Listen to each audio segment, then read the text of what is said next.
Godzilla x Kong: The New Empire marked a clear move from the Monsterverse towards a much sillier, more late Showa era direction.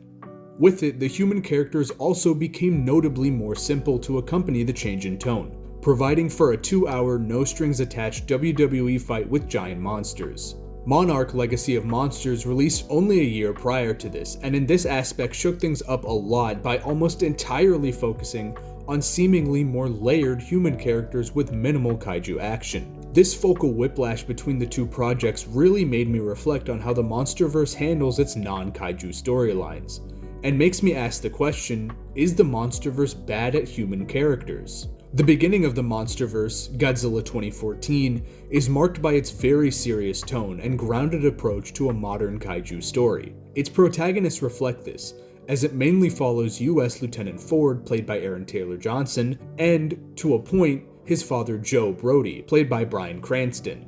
While Ford and his family are not riveting to follow, Joe Brody is a very engaging protagonist. Bryan Cranston does a great job making this character very emotional, and following him through the conspiracy of discovering the Mutos really finds a nice marriage between the human storyline and the giant kaijus. However, I said earlier to a point because Joe Brody is abruptly killed before reaching even the midpoint of the film, and it's one of the movie's biggest points of detraction from critics. Its characters are the most grounded and realistic, in terms of dialogue at least, and that does make it interesting. While removing Brody from the story this early was a clear mistake that brings down the quality overall, the characters still all serve their purpose of presenting a disaster movie with giant monsters from a very human perspective. Serizawa's role in this movie is also one of the best, being the medium that allows the viewer to understand what this version of Godzilla represents. The human characters aren't going to be Dune levels of complexity, but they all serve their purpose well, and I think that counts for something.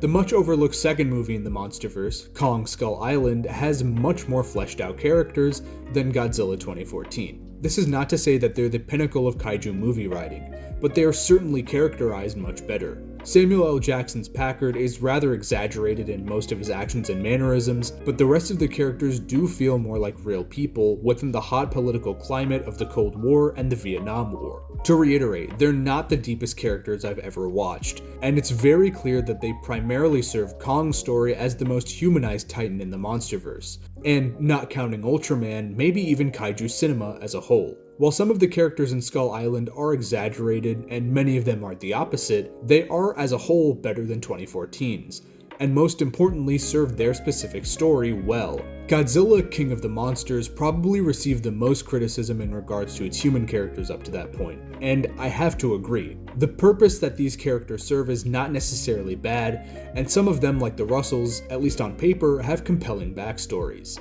Unfortunately, the quality of the dialogue really drags it all down. There are no shortage of corny lines and bad choices that make these humans feel cartoonish and lack believability. Ghidorah, the one who's many.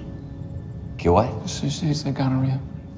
This is not to say it's all bad, as there are some real standouts here, like Serizawa, who helps to translate what the monster action is meant to represent. While I've defended previous entries for serving their purpose well, it's harder to do so for King of the Monsters. I think this is the movie that really gave the Monsterverse a reputation for having underwritten human storylines, and it reminds me a lot of some of the Heisei era. This does not mean I think King of the Monsters is a bad movie. I rather like it myself, as it primarily focuses on this apocalyptic story caused by these larger-than-life monsters. Despite that, unlike the previous movies, the human storylines being this simple do not help this parallel story, which is why I take issue with it.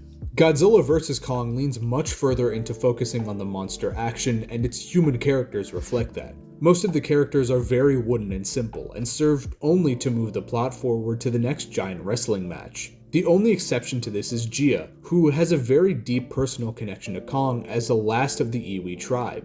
Gia herself is quite compelling, but she remains a minor note in a movie dedicated to bombastic fights between the two most iconic giant monsters in cinema. If this were pretty much any other movie, I would say that the human characters in Godzilla vs. Kong are bad, and I wouldn't argue with anyone who says that they are. But when I take this film for what it is, and what it wants to be, which is really a story about Kong becoming part of this world of monsters and all the mayhem that ensues, they serve their role perfectly fine. I don't have much to say about Godzilla x Kong the New Empire that I haven't said about Godzilla vs. Kong. GXK pushes the Monsterverse even further in this direction, with Gia remaining the most compelling human character, and the rest existing entirely in service to the kaiju action, or comic relief. They exist in service to the true protagonist of this film, Kong, who we get to see characterized in a really impressive way. When I said it was like a wrestling match, I wasn't kidding. The characters mostly help to facilitate this brawl, so I also can't say they're all bad in that sense. Monarch: Legacy of Monsters is what really made me want to make a video about this. Monarch essentially pulls a 180 and almost entirely focuses on its human characters in a traditional mystery drama, meaning we get scenes exploring their actions in a way that we never would have seen in the Monsterverse before. It's fascinating because it's actually a reversal of the previous movies.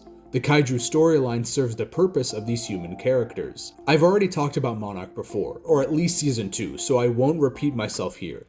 But even with this fascinating attempt, its human characters are not great. They are better than most of the characters in the rest of the Monsterverse, but even judging Monarch on its own, there is still a lot left to be desired. And you'll find that's a running theme in this video. Most of the time, it's hard for me to say that these characters are truly bad, when these movies do not need to have traditional human storylines like most other blockbusters. When these kaiju have become so well defined in and of themselves in the universe, I don't think the characters need to be more than they are. There's nothing wrong with having human storylines that don't function the same as they traditionally do. Not to mention the noticeable lack in continuity between these movies despite the Monsterverse being a cinematic universe. Most of these characters don't appear for more than 2 films, and even in the human-centered Monarch, there are almost no film characters making consistent appearances. This is definitely a problem when looking at the cinematic universe as a whole, though it's different for each film. There definitely are problems present in regards to the human storylines, but when criticizing them, it has to be on the film's own terms. It's also not to imply that a kaiju movie cannot have well thought out and intricate human characters, as -1 more than successfully proved to audiences. And so, when asked the question of whether the Monsterverse is bad at human storylines, it's hard for me to give a simple answer. Superficially, I would understand why someone would say yes, but when further examining, it makes you question what really defines good or bad writing,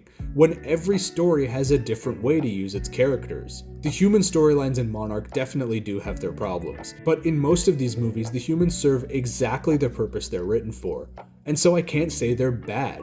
It's been said many times that comparison is the thief of joy, and the Monsterverse proves that. In the end, what matters most is not if you can do something as well as someone else, but that you can do the best at what makes you who you are.